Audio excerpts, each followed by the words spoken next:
नमस्कार साथियों, मेरा नाम सर्वेश कुमार है। आशा है कि आप लोग भी ठीक ठाक होंगे। आइए आज इकाई नंबर 6 पढ़ेंगे हम लोग, जिसमें लिखा हुआ है कि भाज्य तथा अभाज्य संख्याओं का अर्थ, लघुत्तम समापवर्त यानी एलसीएम लोवेस्ट कॉमन मल्टीपल तथा महत्तम समापवर्तक हाईएस्ट कॉमन फैक्टर की अवधारणा, इसके बारे में हम लोग समझेंगे। तो देखिए, भाज्य व अभाज्य संख्याएं पहले हम पढ़ेंगे, कंपोजिट एंड प्राइम नंबर्स पढ़ेंगे। ठीक है, तो देखिए इसमें क्या दिया हुआ है।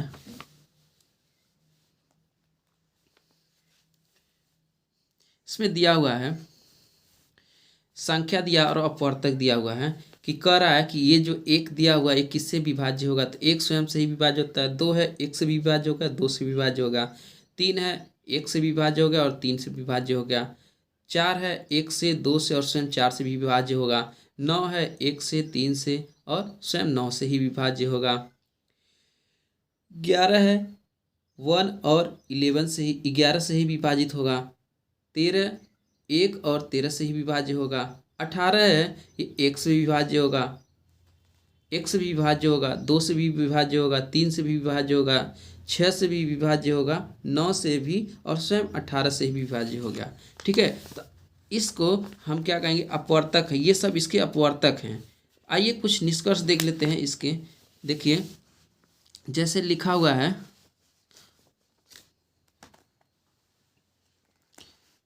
जैसे लिखा है वे संख्याएं जिनके केवल एक दो भिन्न अपवर्तक एक तथा स्वयं संख्या होते हैं वे अभाज्य होते हैं। यानी अभाज्य संख्या वो कहलाएंगी जो एक और वो स्वयं आएंगी, वो अभाज्य संख्या हो जाए। जैसे ये हो गया अभाज्य संख्या हो गया। ठीक है, ये भी एक और तीन है, अभाज्य संख्या है। ठीक, ये देखिए 1 2 4 है, तो ये अभाज्य संख्या नहीं है, क्योंकि इसमें दो से अधिक संख्या हो गई है, तो ये अभाज्य संख्या नहीं है। जैसे यहाँ देखिए एक और दिया हुआ है नियम, वे संख्याएं जिनके दो से अधिक भिन्न अपवर्तक होते हैं भाज्य संख्याएं कहलाएंगी। यानी ये हमारा भाज्य संख्या हो जाएगा। ये 4 जो है भाज्य हो जाएगा, 3 और 2 ये अभाज्य संख्या हो जाएंगी। यहाँ देखिए एक और दिया हुआ है, प्राकृतिक संख्या एक न तो भाज्य है न अभाज्य है। ये क्या है, न तो भाज्य है और न अभाज्य है। ये न तो भाज्य है और न अभाज्य है, ये प्राकृतिक संख्या है। ठीक, आगे फिर देखते हैं इसी से रिलेटेड कुछ कहा गया है कि सबसे छोटी संख्या जो है अभाज्य संख्या 2 है। सबसे छोटी अभाज्य संख्या 2 है। सबसे छोटी अभाज्य संख्या 2 है। आप लोग बताइए कि सबसे बड़ी अभाज्य संख्या कितनी है।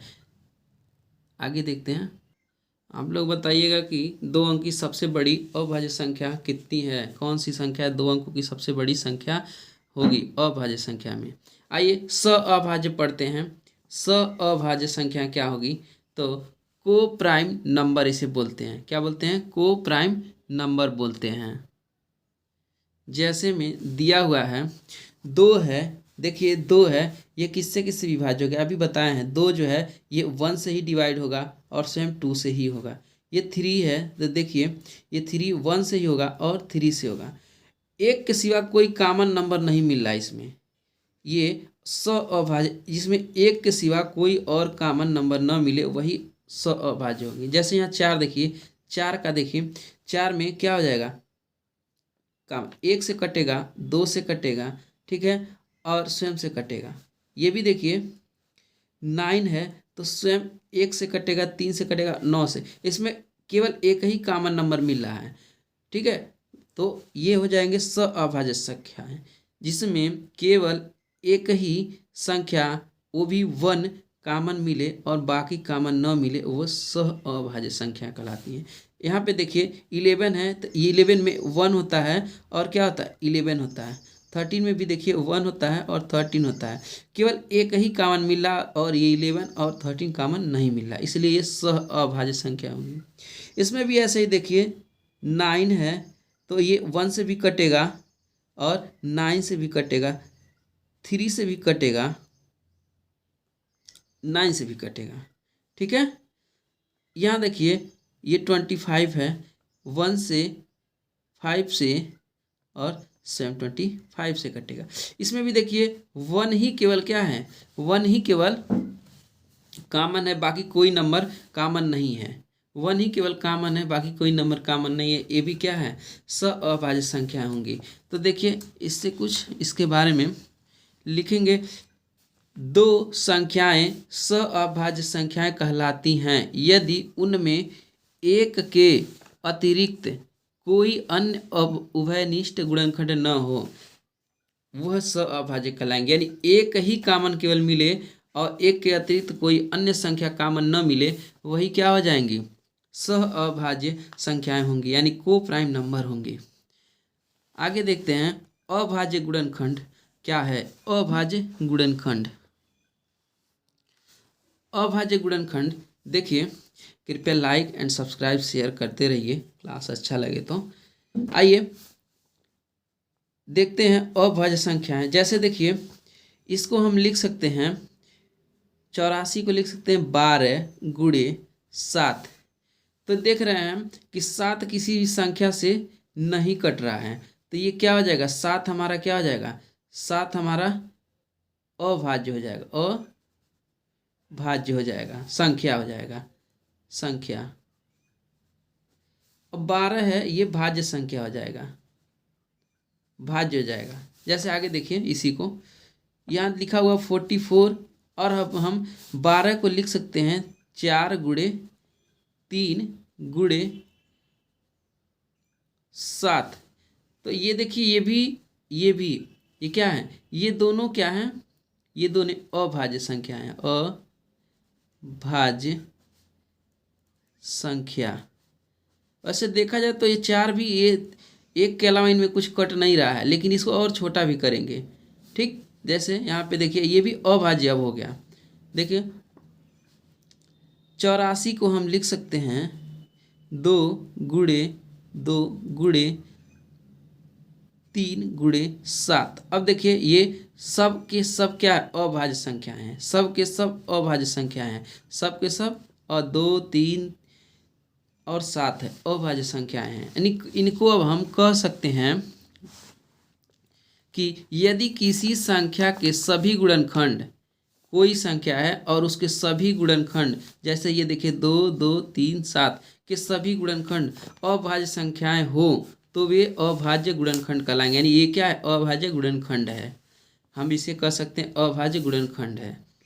यदि एक बार फिर से देखते हैं, यदि किसी संख्या के सभी गुणनखंड अभाज्य संख्याएं हो, तो वे अभाज्य गुणनखंड कहलाते हैं। ठीक है, जैसे 2 गुणे 2 गुणे 3 गुणे 7, ये क्या है, अभाज्य संख्याएं कहलाएंगे, गुणनखंड भी कहलाएंगे। आइए नेक्स्ट देखते हैं, महत्तम समापवर्तक, हाईएस्ट कॉमन फैक्टर। इसे 2-3 और नामों से जानते हैं। हाईएस्ट कॉमन फैक्टर हो गया, HCF जिसको बोलते हैं, महत्तम, हिंदी में महत्तम समापवर्तक आएगा, म से आएगा लिखा हुआ। तो देखिए ये क्या चीज़ है, आइए देखते हैं।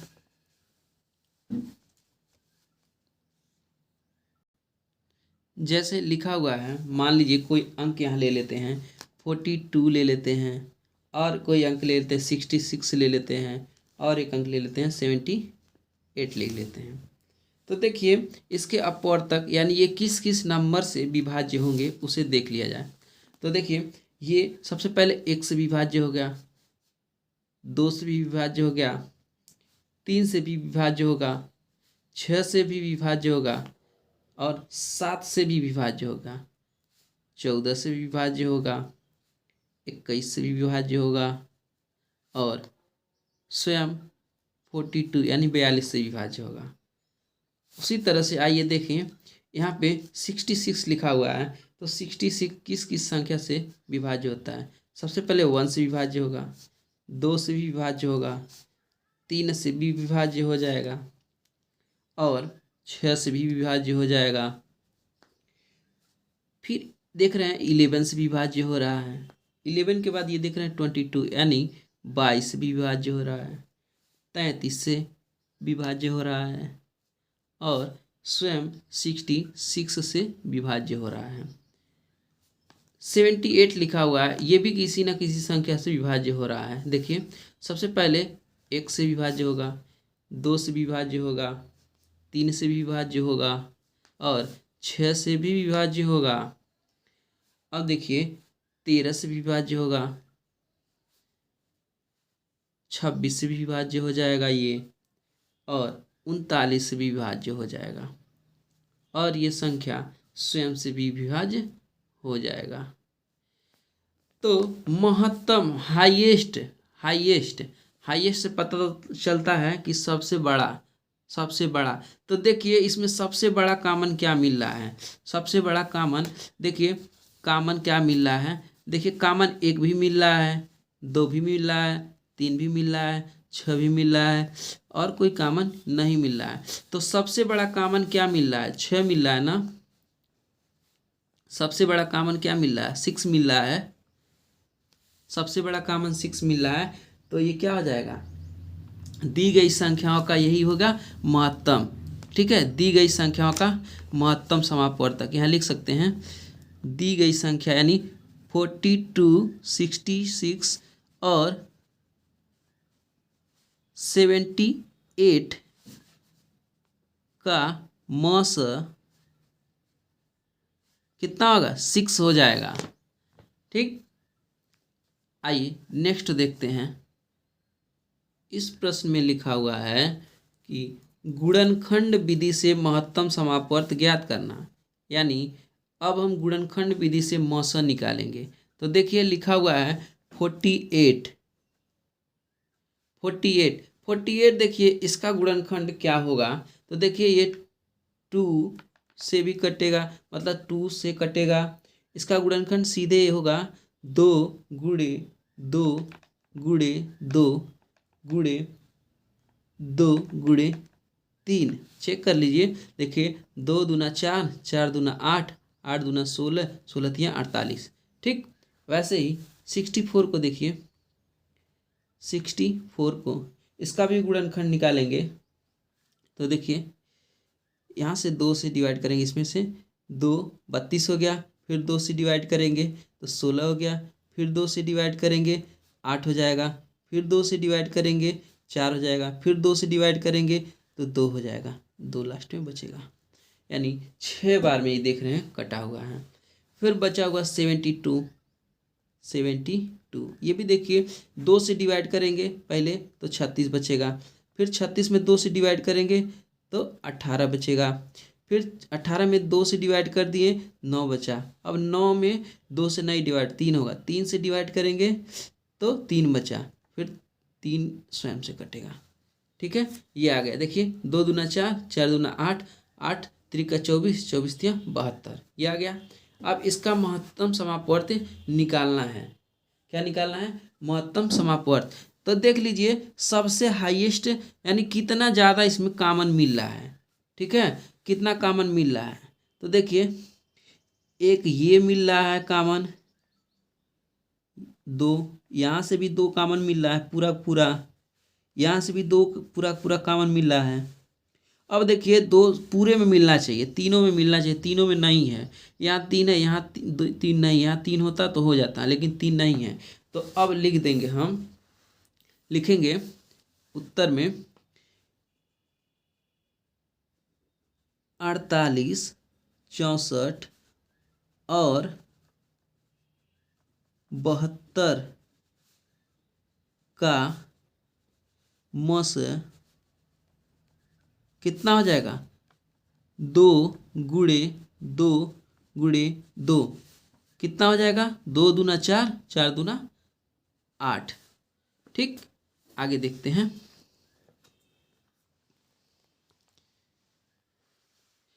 भाग विधि से महत्तम समापवर्त ज्ञात कीजिए, लिखा हुआ भाग विधि से।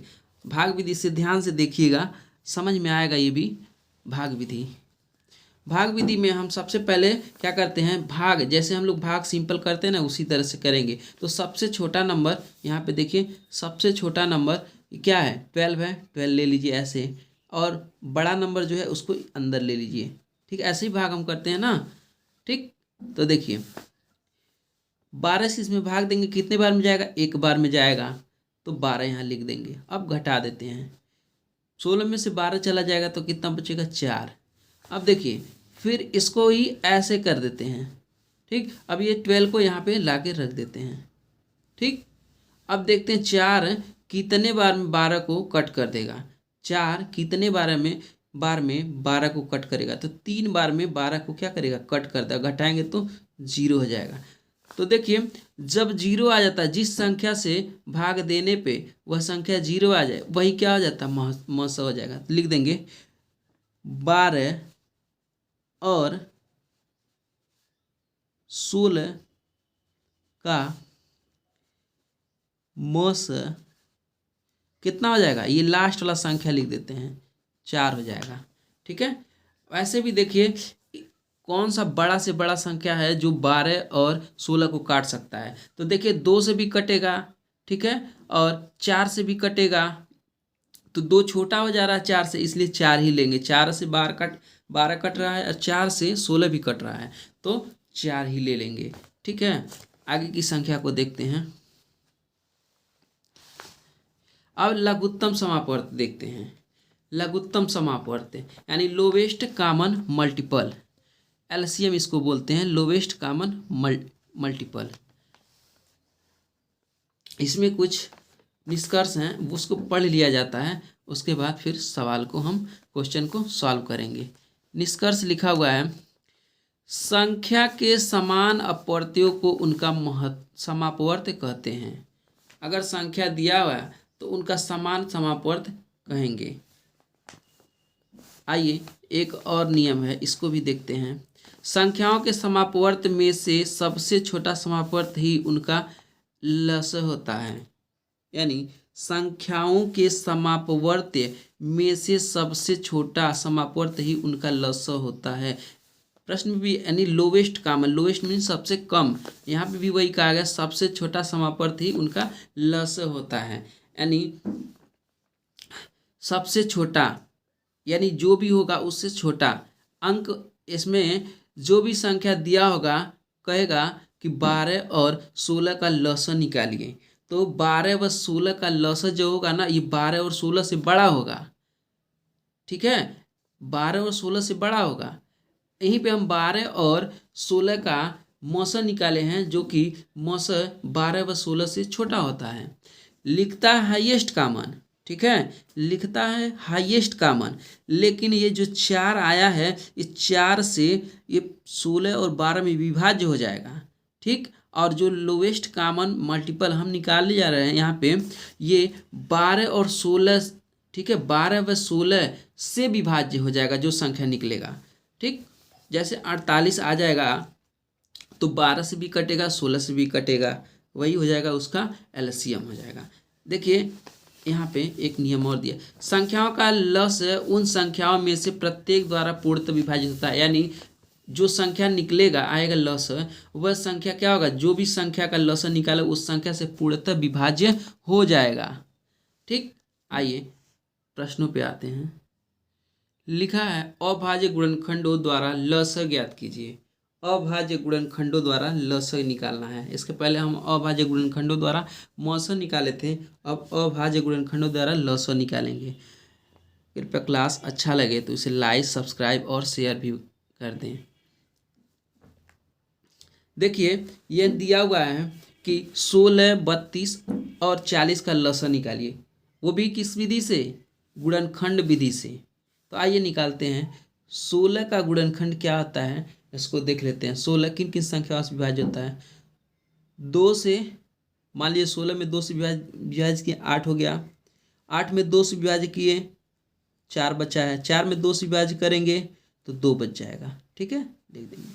वैसे ही 32 लिखा हुआ है, 32 को देखिए, 32 को विभाज्य करेंगे 2 से तो 16 आ जाएगा। अब 16 को विभाज्य करेंगे 2 से तो 8 आ जाएगा, 8 को भी 2 से विभाज्य करेंगे तो 4 आ जाएगा, 4 को भी 2 से विभाज्य करेंगे तो 2 आ जाएगा, वो 2 लिख देंगे यहाँ पे, ठीक। बचा 40, 40 को भी लिख देंगे। 40 को भी 2 से विभाज्य कीजिए तो 2 से विभाज्य करेंगे तो 20 बचा है। अभी 20 को 2 से डिवाइड करेंगे तो कितना हो जाएगा, 10 बचेगा। अभी 10 को 2 से डिवाइड करेंगे तो 5 बचेगा और 5 डायरेक्ट यहाँ लिख देंगे क्योंकि 5 किसी संख्या से भी डिवाइड नहीं होता है। आइए लसा ज्ञात करते हैं इसका। लिखेंगे इसमें लसा क्या हो जाएगा, लसा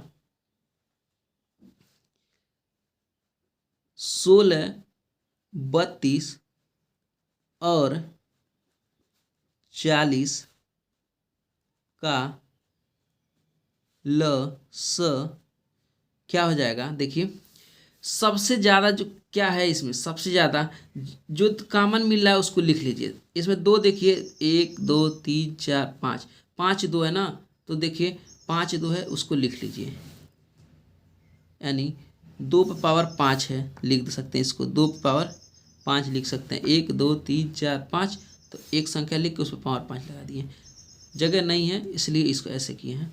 और देखिए ये इसमें से आ गया पूरा पूरा, अब 5 बचा हुआ है उसको 5 यहाँ लिख दीजिए, ठीक है। अब इसका वैल्यू देखिए कितना होगा, 32 हो जाएगा, 32 लिख लीजिए और इस 5 है 5 लिख दीजिए।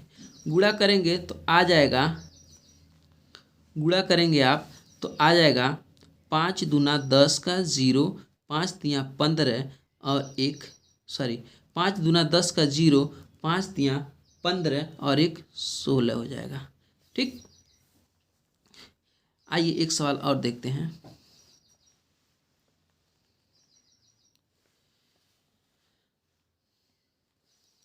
ये कह रहा भाग विधि से लसा ज्ञात कीजिए, ठीक है। आप लोग ज्ञात किए होंगे पिछले क्लास में, ठीक है। आप लोग जब पढ़ रहे होंगे 5 6 7 में, और चाहे वैसे कंपटीशन के एग्ज़ाम में, तो लसा निकालने का बहुत सिंपल तरीका होता है। आइए उसी को एक बार फिर से हम निकालते हैं, याददाश्त को ताज़ा करते हैं। देखिए ऐसा सबसे पहले इसको हम इस तरह से लिख लेते हैं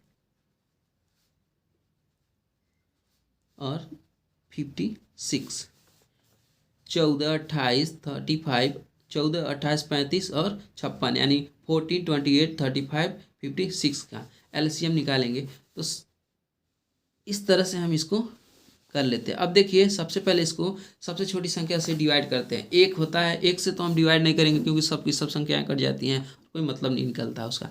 2 से करते हैं, 2 से ये 14 जो है 14 7 बार में विभाज्य हो गया। ये 2 से कितने बार विभाज्य होगा, 14 बार में विभाज्य होगा। ये 2 से नहीं विभाज्य हो गया, ठीक, क्योंकि लास्ट में यहाँ 5 है, विषम संख्या है। ये 2 से विभाज्य होगा, हो जाएगा 28। फिर 2 से विभाज्य करेंगे तो देखिए 7 विषम संख्या नहीं होगा, 14 हो जाएगा, 7 आ जाएगा। 35 विषम संख्या नहीं होगा, 28 हो जाएगा। कितना आ जाएगा, 28 से 2 से डिवाइड करेंगे तो 14 आ जाएगा। फिर 2 से डिवाइड करेंगे इसमें तो ये हो जाएगा, ये विषम है नहीं कटेगा, ये भी विषम है नहीं कटेगा, ये भी विषम है नहीं कटेगा, ये क्या है सम है, कट जाएगा 7 बार। अब आइए देखिए ये न 2 से कटेगा, न 3 से कटेगा, न 4 से, न 5 से, न 5 से कटेगा, ये 35 कटेगा। 5 से इसको कट कर लेते हैं, ठीक है। 5 से ये नहीं कटेगा, इसको ऐसे नोट कीजिए, ये भी नहीं कटेगा, इसको भी ऐसे ही नोट कीजिए, ये कट जाएगा कितने बार में, 7 बार में। 5 7 35 होता है, और ये भी ऐसे ही नोट कीजिए। अब देखिए सब 7 7, एक बार 7 से हम डिवाइड करेंगे तो सबका सब क्या हो जाएगा, कट जाएगा, सबका सब कट जाएगा। लास्ट में 1 आ जाता है कट के, यहाँ तक हमको करना होता है। इसके बाद हम लिखेंगे, इसके बाद लिखेंगे 14 28 35 तथा 56 का लस